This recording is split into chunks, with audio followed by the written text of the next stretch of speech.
Shalom, salam berkat dari kami untuk pendengar sekalian. Saat ini pendengar akan diberkati dengan program Hari Ini Harinya Tuhan bagian yang ke-8. Sebuah program rohani tentang doktrin Alkitab yang menolong kita untuk semakin tertanam dalam kebenaran firman dan bertumbuh dalam kemuliaan. Bersama hambanya, Pendeta Gilbert Lumwendong, STH.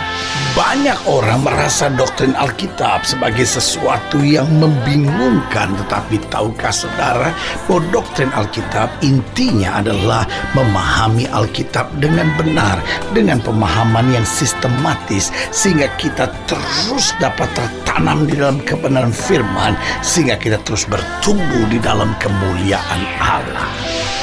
Buka hati saudara sekalian untuk menerima berkat-berkat firman-Nya hari ini. Ada banyak orang percaya yang masih tidak mengerti peran dari malaikat. Bahkan sebagian ada yang mempertanyakan, mana perbedaan antara peran malaikat dan peran Roh Kudus? Bukankah Roh Kudus menyertai kita, lalu malaikat menyertai kita? Nah, di mana kalau gitu perbedaan perannya? Nah, saudara yang kasih dalam Tuhan, harus kita mengerti yang pertama bahwa angels are real. Malaikat-malaikat itu nyata, saudara-saudara. Kenapa? Karena yang pertama memang Alkitab bicara tentang malaikat. Lalu yang kedua, karena fungsi malaikat ini dan kerja dari malaikat ini jelas. Ingat waktu Maria dan Yusuf sebelum memiliki Kristus sebagai anak dalam keluarga mereka, jelas malaikat datang dan memberitahu sesuatu kepada Yusuf dan juga memberitahu sesuatu kepada Maria.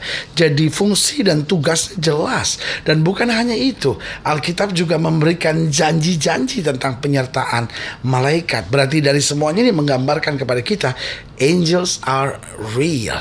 Nah, sekarang bagaimana perannya dengan Roh Kudus? Roh Kudus adalah Allah di dalam kita. Kenapa? Karena Allah kita itu menyatakan diri sebagai Bapa, menyatakan diri sebagai anak, dan menyatakan diri sebagai roh. Dan sebagai roh, dia ada di dalam kita. Dan untuk itu Alkitab berkata, roh yang ada di dalam kita lebih besar dari roh yang ada dalam dunia ini.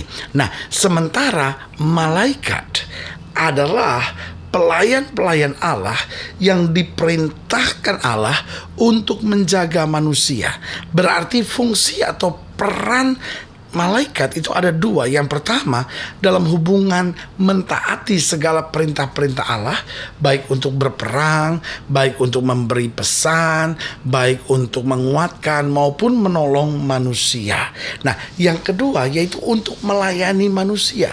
Artinya orang-orang percaya yang senantiasa dihiburkan oleh Tuhan, orang-orang percaya yang sudah menerima keselamatan dari Tuhan. Nah, mereka akan dilayani oleh malaikat Tuhan untuk menjaga dia. Alkitab bilang apa? Supaya mereka tidak akan jatuh, supaya mereka tidak akan dipermainkan oleh dunia, bahkan malah petaka tidak akan menimpa mereka, dan tulah tidak akan mendekat kepada kemah mereka. Nah, waktu kita menyadari ada Roh Kudus di dalam kita dan ada malaikat-malaikat yang menjaga kita, saudaraku yang kasih dalam Tuhan, inilah saatnya untuk kita bersorak dan berkata, terima kasih Tuhan, aku bangga menerima Yesus sebagai Tuhan dan Juru Selamat, karena saat ini Roh Kudus ada di dalamku dan malaikat-malaikat diperintahkannya untuk mengawal dan menjaga jalanku. Haleluya. Selamat datang dalam program kita hari ini, Harinya Tuhan, sebuah program rohani yang kembali mengingatkan kepada kita betapa pentingnya kita menjadikan firman Tuhan sebagai dasar keseharian hidup kita. Karena selama kita menjadikan firman Tuhan sebagai dasar keseharian hidup kita, langkah-langkah ke depan kita penuh dengan kepastian, kemenangan, berkat, mujizat, dan perkara-perkara yang besar. Haleluya. Dan dalam program ini kita sedang melihat tentang 3 orang malaikat. Nah, apa 3 orang malaikat yang kita mau pelajari ini? Di dalam Wahyu pasal 14, ayat yang ke-6 sampai ayat yang ke-13, ini yang kita mau pelajari tentang 3 malaikat penting di akhir zaman ini. Wahyu pasal 14 mulai dari ayat yang ke-6 sampai ayat yang ke-13. Demikian firman Tuhan. Dan aku melihat seorang malaikat lain terbang di tengah-tengah langit, dan padanya ada Injil yang kekal untuk memberitakannya kepada mereka yang diam di atas bumi, dan kepada semua bangsa dan suku dan bahasa dan kaum. Dan ia berseru dengan suara nyaring, takutlah akan Allah dan muliakan Dia, karena telah tiba saat penghakimannya, dan sembahlah Dia yang telah menjadikan langit dan bumi dan laut dan semua mata air. Nah, ini malaikat yang pertama dalam program yang lalu kita sudah bahas, inilah malaikat media, di mana Allah akan memakai pelayanan media untuk menjangkau jiwa-jiwa dalam pelayanan yang efektif, dalam pelayanan yang praktis, untuk membawa jiwa-jiwa menerima dan mengakui bahwa Yesus Kristus Tuhan. Karena Alkitab berkata sebelum tiba kesudahannya, setiap telinga harus mendengar dulu tentang Injil. Nah, yang kedua dimasuk pada ayat yang ke-8, ini bicara tentang malaikat yang kedua. Dan seorang malaikat lain, malaikat kedua menyusul dia dan berkata, sudah rubuh Babel, kota besar itu yang telah memabukkan segala bangsa dengan anggur hawa nafsu cabulnya. Jadi malaikat yang kedua ini sebuah gerakan anti percabulan akan terjadi. Kenapa? Karena malaikat yang kedua ini akan merubuhkan Babel. Nah, apa artinya merubuhkan Babel? Babel, tempat segala bangsa diikat oleh hawa nafsu anggur cabul, kata Alkitab. Nah, ini diruntuhkan sehingga kita lihat di akhir zaman orang-orang mulai sadar untuk tidak hidup dalam percabulan. Kenapa? Karena dia tahu percabulan hanya menghancurkan hidupnya, karena manusia telah dijadikan budak materi oleh uang. Akhirnya kita mulai sadar harga hidup kita kembali. Oh iya ya, kalau saya sudah menerima Yesus sebagai Tuhan dan Juru Selamat, kenapa saya mau jadi budak materi lagi? Kenapa saya harus hidup dengan pesta pora? Saya harus bertobat kembali dan mengalami pesta yang sesungguhnya. Ketika hati penuh damai sejahtera, hidup dalam kekudusan, itulah pesta yang sebenarnya. Lalu yang ketiga pada ayat yang ke-9 dikatakan, dan seorang malaikat lain lagi, malaikat ketiga menyusul mereka dan berkata dengan suara nyaring, jikalau seorang menyembah binatang dan patungnya itu dan menerima tanda pada dahinya atau pada tangannya, maka ia akan minum dari anggur murka Allah yang disediakan tanpa campuran dalam cawan murkanya, dan ia akan disiksa dengan api dan belerang di depan mata malaikat-malaikat kudus dan di depan mata anak domba. Maka asap api yang menyiksa mereka itu naik ke atas sampai selama-lamanya, dan siang malam mereka tidak henti-hentinya disiksa. Itu mereka yang menyembah binatang serta patungnya itu, dan barang siapa yang telah menerima tanda namanya. Malaikat yang ketiga adalah malaikat murka Allah yang menjatuhkan hukuman bagi orang yang selama ini menertawakan kebenaran.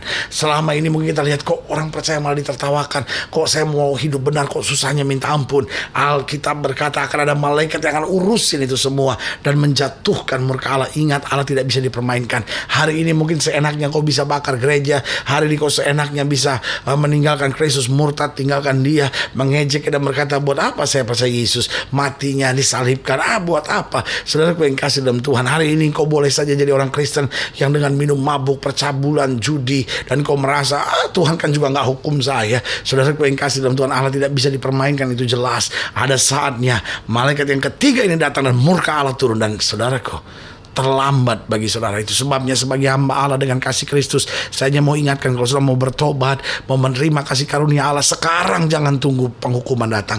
Waktu penghukuman datang, segala sesuatunya sudah terlambat. Ayat yang ke-12 berkata, yang penting di sini ialah ketekunan orang-orang kudus yang menuruti perintah Allah dan iman kepada Yesus. Dan aku mendengar suara dari sorga berkata, tuliskan, berbahagialah orang-orang yang mati dan yang mati dalam Tuhan sejak sekarang ini. Sungguh, kata Roh, supaya mereka beroleh istirahat dan jerih payah mereka. Sungguh, kata Roh, supaya mereka boleh beristirahat dari jerih lelah mereka, karena segala perbuatan mereka menyertai mereka. Nah, berarti saudaraku yang kasih dalam Tuhan, di sini dijelaskan tentang 3 orang malaikat yang akan hadir di akhir zaman. Tapi dijelaskan juga sikap yang penting dimiliki oleh orang percaya. Yang pertama itu ketekunan orang kudus. Apa artinya ketekunan orang kudus? Ketekunan itu berarti di tengah tantangan, di tengah masalah, walaupun kita belum tahu kemenangannya, tapi kita tetap tekun, kita tetap mengandalkan Tuhan. Ini yang disebut ketekunan. Saudara, di akhir zaman ada banyak orang yang senang take a shortcut. Di akhir zaman ada banyak orang yang senang ambil jalan pintas. Jalan pintas untuk sukses, jalan pintas untuk kaya, jalan pintas untuk berhasil. Tapi hari ini saya mau beritahu, untuk sukses, untuk berhasil, untuk berkelimpahan, tidak ada jalan pintas. Yang ada ialah perjuangan, yang ada ketekunan. Dan waktu kita tekun, waktu kita berjuang, kita mengandalkan Tuhan dalam hidup kita, di situ kita melihat janji-janji Tuhan tergenapi dalam hidup kita. Jadi yang pertama, setiap kita tekun. Saudara-saudara yang mendoakan suami-suami belum bertobat, tekunlah. Saudara-saudara yang sedang bergumul dengan usaha, dengan dagang saudara, dengan pekerjaan saudara, tekunlah. Orang-orang muda yang sedang meniti karir, bertekunlah. Karena hanya orang-orang orang-orang yang tekun, yang berjuang, yang mengandalkan Tuhan, yang akan melihat kemuliaan Tuhan dinyatakan. Yang kedua, orang percaya harus apa? Harus menuruti perintah Allah, kata Alkitab. Harus menuruti perintah Tuhan. Karena jelas di ayat yang ke-12 dikatakan, yang penting di sini, yang pertama ialah ketekunan orang-orang kudus. Dan yang kedua, yang menuruti perintah Allah. Saudaraku yang kekasih dalam Tuhan, kalau kita mau menuruti hawa nafsu dunia, kita pasti jatuh. Karena Alkitab sudah bilang, dunia ini sedang lenyap dengan segala keinginannya, tapi orang yang melakukan kehendak Tuhan akan tetap hidup sampai selama-lamanya. Artinya apa? Waktu kita menuruti perintah Tuhan, kelihatannya berat, kelihatannya sukar, kelihatannya penuh tantangan. Tapi kalau kita jalan terus bersama Tuhan, kita jalan terus bersama Tuhan, kita jalan terus bersama Tuhan. Dengar baik, orang yang menuruti perintah Tuhan, itu yang justru melihat kemenangan yang besar. Yang ketiga, yang terakhir, masih di ayat yang ke-12. Di ayat yang ke-12 berkata begini, dan iman kepada Yesus. Apa artinya iman kepada Yesus? Yaitu mempertahankan iman kita. Itu sebabnya Yesus berkata, jika anak manusia datang kembali, masihkah dijumpai iman? Bisa saja orang punya iman, karena iman timbul dari pendengaran, dan pendengaran akan firman Kristus. Kita dengar firman, kita punya iman. Tetapi saudaraku yang kasih dalam Tuhan, iman kita bangkit justru ketika kita melalui ujian dan tantangan. Ada banyak orang dengar firman, tetapi ketika di tengah tantangan, di tengah ujian, di tengah persoalan, akhirnya imannya runtuh. Ini yang saya katakan, bahwa kita harus mempertahankan iman kita. Saudaraku, setan tahu bahwa iman adalah benteng. Setan tahu bahwa iman adalah senjata. Artinya begini, waktu kita memiliki iman, itu adalah benteng kita untuk memadamkan serangan-serangan si jahat. Dan setan juga mengerti bahwa dengan iman kita akan lihat perkara-perkara besar dinyatakan, karena Alkitab sudah berkata, sesuai dengan iman kita jadi pada kita. Jadi iman adalah pedang untuk merebut kemenangan kita. Tetapi saudaraku yang kekasih dalam Tuhan, yang setan mau serang langsung adalah iman kita.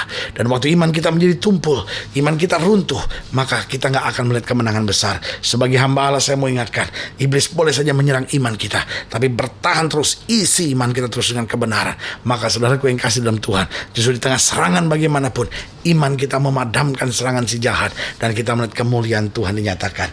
Ini saatnya setiap orang percaya tekun dalam segala perkara, menuruti perintah-perintah Allah, dan akhirnya mempertahankan iman senantiasa kepada Yesus. Sekali iring Yesus, tetap iring Yesus. Haleluya. Kalau saya ingin dilayani lebih jauh, hubungi kami melalui telepon, hubungi kami melalui surat, kunjungi website kami, karena kami ada untuk membawa Bapak Ibu Saudara senantiasa lebih dekat pada Tuhan dan mengalami kasih kuasa mujizat yang luar biasa. Haleluya. Secara khusus melalui program ini juga kami mau berdoa buat siap sedang sakit, siap sedang berbeban berat, karena kita percaya bahwa bagi Allah tidak ada perkara yang mustahil. Nah, saudara-saudara yang didoakan secara khusus, boleh taruh tangan kanan saudara di dada, dan kita akan berdoa. Mari kita berdoa. Bapa, dalam nama Yesus, hamba berdoa buat yang sakit, hamba doa buat yang berbeban berat, hamba doa buat setiap mereka yang sedang menghadapi masa-masa yang sukar. Bapa, hamba berdoa di dalam nama Yesus, Tuhan jamah, Tuhan bangkitkan iman mereka, kuatkan iman mereka Tuhan. Jadikan kami semua sebagai orang-orang percaya yang tekun, yang menuruti perintah-perintah Allah dan tetap mempertahankan iman dalam segala perkara. Tantangan boleh ada, tapi bagi kami cinta Yesus tetap segala-galanya. Yang sakit Tuhan sembuhkan, yang lemah Tuhan kuatkan, yang susah Tuhan hiburkan, orang-orang muda diperbaharui, dan setiap mereka yang sedang bingung dengan usahanya, dengan keluarganya, boleh menerima jalan keluar. Di dalam nama Yesus kami berdoa. Haleluya. Amin. Saudaraku yang kasih dalam Tuhan, kita sudah berdoa. Ingat, Allah tidak pernah lalai menepati janjinya. Inilah saatnya buat kita untuk bangkit bersemangat, bersuka cita dalam menghadapi segala perkara. Karena kita tahu Yesus segalanya. Yesus kekasih jiwa kita. Yesus Tuhan yang mengerti setiap tetesan air mata kita. Doa saya menyertai saudara. Sampai berjumpa pada program berikut. Dan jangan lupa, jadikan hari ini harinya Tuhan. Haleluya.